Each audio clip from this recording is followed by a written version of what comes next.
Le journal de la ville, le premier magazine de l'information provinciale.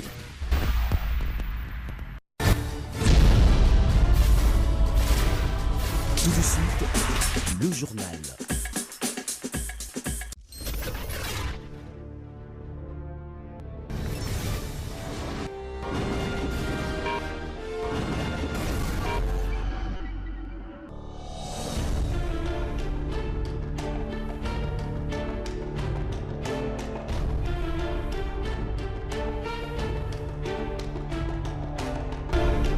Mesdames et messieurs, bienvenue à cette nouvelle édition du Journal de la Ville. Voici le sommaire. Affrontement entre le jeune du PPRD, dit Béret Rouge, et jeune de l'IDPS ce mercredi 12 mai sur le boulevard Sendoué dans la commune de Kalamou. Les Bérets Rouges qui revenaient du Palais du Peuple là où ils étaient pour protester contre la manifestation des jeunes de l'UDPS au Palais du Peuple dernièrement. Un affrontement qui a provoqué des dégâts matériels. L'Afrique a la forme d'un revolver dont la gâchette se trouve au Congo. Nous devons réfléchir davantage à ces sujets. C'est l'appel lancé au peuple congolais par l'ultime génération lors d'une conférence débat organisée ce mercredi 12 juin à Kinshasa. Les tractations entre les infirmiers de la RDC et le gouvernement congolais continuent. Lancés par le secrétaire général à la santé, ces travaux aboutiront à l'élaboration des statuts spécifiques des infirmiers. C'est tout pour les sommaires. Mesdames et messieurs, encore une fois, bienvenue dans ce journal.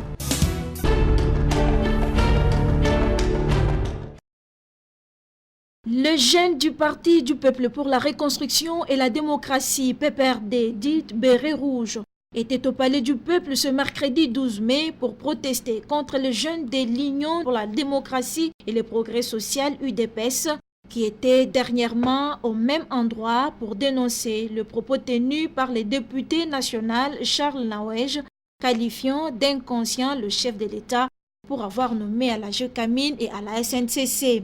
Cette manifestation des jeunes bérets rouges qui revenaient du Palais du Peuple a dégénéré sur le boulevard Sendoué, là où ils se sont affrontés et pourtant en coalition. Et lors de ces affrontements, les dégâts matériels et quelques sièges de partis politiques ont été incendiés.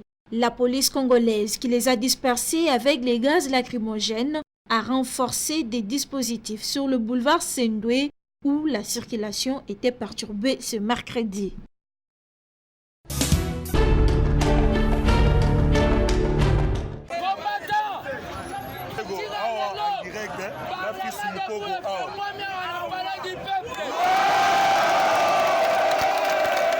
Emmanuel Nonda, président de la Ligue des jeunes de l'UDPS section Massina 1, a réagi quant à la descente des combattants de l'Union pour la démocratie et le progrès social au Palais du Peuple pour manifester afin que le bureau de l'Assemblée nationale puisse lever les immunités du député national Charles Mundele Naouej. Nous sommes dans un pays d'état de droit. Nous voulons instaurer l'état de droit dans ce pays dont a été bafoué pendant plusieurs années. Les gens qui nous ont dirigés ont bafoué l'état de droit. C'est pour cela, Fathi, le président de la République élu, a voulu instaurer l'état de droit dans ce pays. Mais certains gens ne comprennent pas que le régime déjà a changé. Et ils croient que nous sommes dans le même ancien régime. Si tu peux passer, dire de n'importe quoi, et on te laisse parce que tu as des sous-couverts. C'est un peu ça. C'est pour cela nous allons leur montrer jusqu'au bout qu'ils ont gagné la majorité parlementaire et nous avons la majorité du peuple parce que c'est le peuple qui est souverain. Tout celui qui osera mettre l'abri devant le président de la République rencontrera sa base. Toi qui as dit à notre président que c'est un inconscient, nous allons aller avec toi jusqu'à la fin. L'immunité que vous avez au niveau du Parlement doit être enlevée et on vous traduira à la justice pour comparaître à propos de l'outrage fait au président de la République, voudrais-je dire. Ce qui était passé hier, c'était justement montrer au monde que l'UDPS n'a pas changé sa lutte. Rappelons que l'élu Naouej avait au cours de l'assemblée plénière du vendredi dernier traité les chefs de l'État d'inconscients pour avoir nommé le mandataire à la tête de la GECAMINE et SNCC.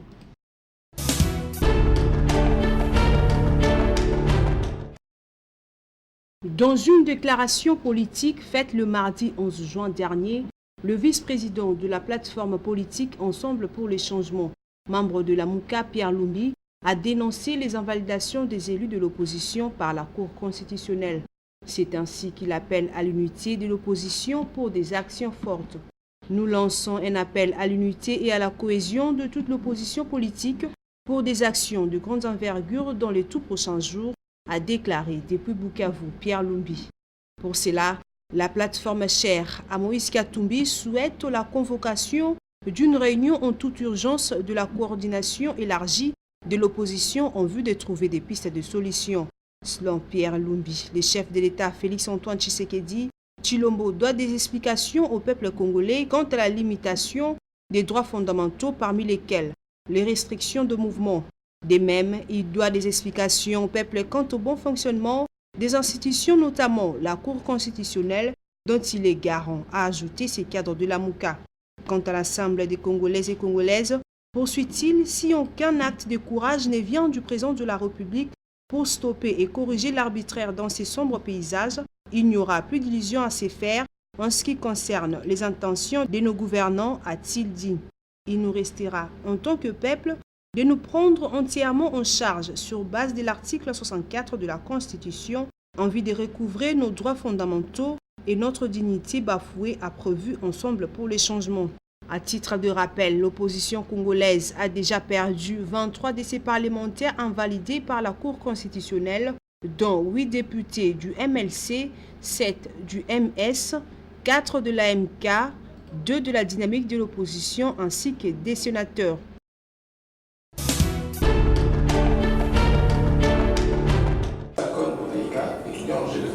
Le syndrome léopoldien en écho au défi de l'ultime génération, tel est le thème de la conférence débat organisée ce mercredi 12 juin dans la salle G3 phasée de l'Université protestante du Congo. L'ultime génération, compris entre 1955 et 1970, a été victime du système colonial mis en place par Léopold II, raison pour laquelle le peuple congolais doit se réinventer, se réaffirmer et mener une lutte de dignité et de liberté collective.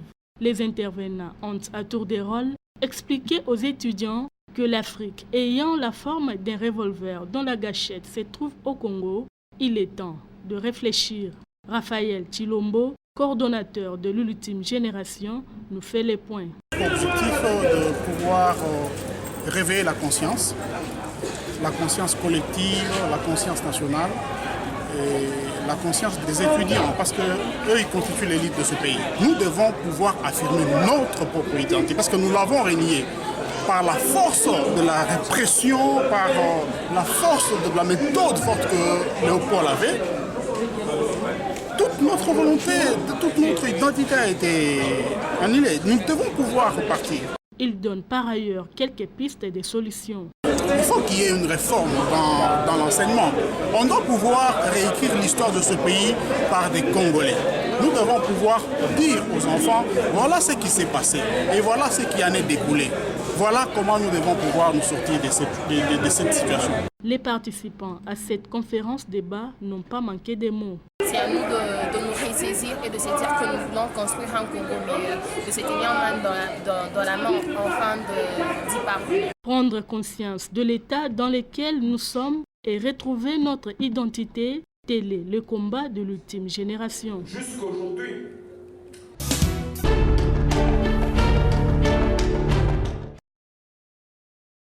Les infirmiers de la République démocratique du Congo ont levé leur grève sèche déclenchée du 4 au 6 juin dans les hôpitaux. Ils sont en tractation avec le gouvernement congolais. Le lancement de ces travaux ont eu lieu hier mardi 11 juin, lancé par le secrétaire général à la santé Yuma Ramazani. Ces travaux entre les infirmiers et le gouvernement permettront l'élaboration des statuts spécifiques de la profession infirmière explique Joseph Kibangula, secrétaire général de l'Union nationale des infirmières et infirmiers du Congo. Le terrain d'attente est trouvé. Nous allons en négociation parce que les hôpitaux sans infirmiers que nous avions décrétés, c'était suivi.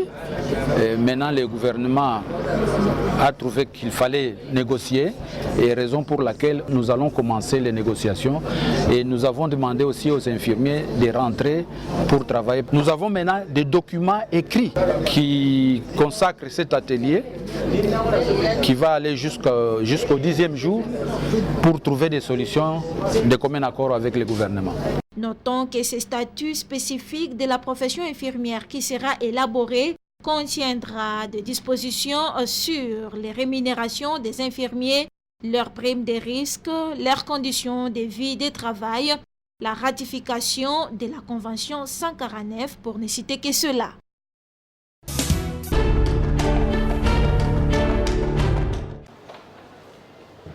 Le syndicat national des agents et fonctionnaires de l'État au Congo, SINAFECO, a organisé une rencontre avec ses membres ce mercredi 12 mai à la fonction publique. Un seul point à l'ordre du jour de cette réunion, comment les SINAFECO évoluent et les actions menées au cours de l'année 2018 jusqu'à présent. Le secrétaire général du SINAFECO, Ndolo Kabengele, pour plus de détails.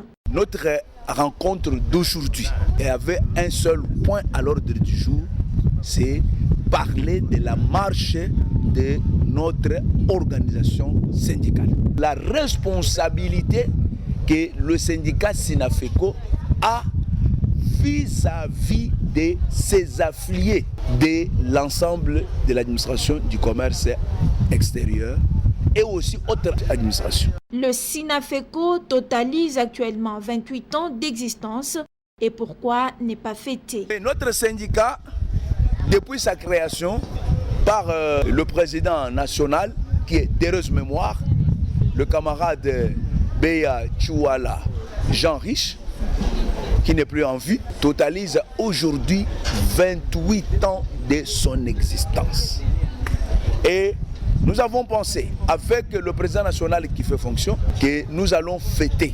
Par ailleurs, le syndicat national des agents et fonctionnaires de l'État au Congo rassure ses affiliés à les défendre jusqu'au bout. Tout agent et fonctionnaire de l'État qui adhère au syndicat SINAFECO doit être en paix, doit être rassuré que le SINAFECO reste pour lui un avocat certain, un avocat engagé, un avocat déterminé pour sa cause.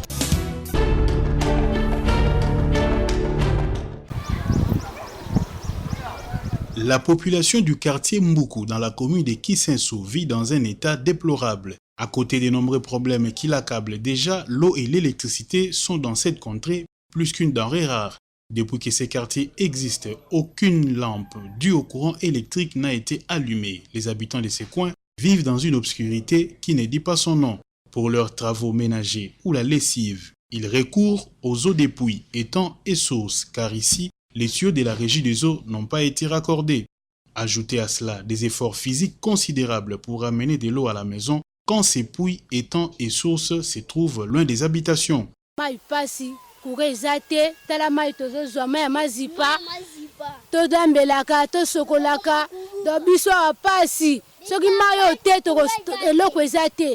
Mai pende zate na courant tala mai to sele mazipa bana bebe ba sokolaka donc eloko ezate en tout cas botela biso bo sunga koto botala koto penza ba kote miso eza bien mais koto penza pasi mai ezate ba balabala ezate courant ezate osala biso ezala bo bongisa biso ba balabala na mai na courant alo biso to na pasi makati ozoyoka ba maladie makamunyo surtout pour na biso population toi na souffrance makasi alors naibaka te pona bino bakonzi bolobaka nini pona biso population. Les habitants de cette partie de Kinshasa invitent le gouvernement congolais à leur venir en aide car ils souhaitent vivre réellement comme une population de la capitale.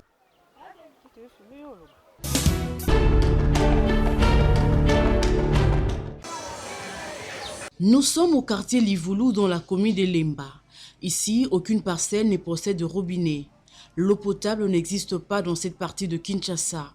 Pour s'approvisionner en eau, ces habitants recourent à des puits et sources avec tous les risques de contamination parce que la qualité de cette denrée ne rassure pas. Quelques personnes contactées à ce sujet se disent lassées du fait qu'ils ont été filmés plusieurs fois et les secours n'est jamais arrivé. Finalement, quelques-unes ont prêté leur voix dans le souci de se faire entendre par les autorités. mai pasi toza badifficulté ya mai soki tosalaka boye na mbula bien nelanga tokembaka na mai nde toza tosufraka pasi na mai te bangomba koma boye totindaka bana biso na ngomba soki osi babukani mai yango atomelaka na bana biso nde tovandi boye owa totali mbengi awa kokipaka biso te boya kobongisa biso mai pasi kote tovandi yaya mai ya komela kutu esalaka te tomataka kaka kuna likolo soko toke kuna likolo te tokomela mai ya mabulu tokufa basunga biso eza bato. Pendant que le partenaire en santé sensibilise la population sur le choléra, en voilà des potentiels nouveaux cas.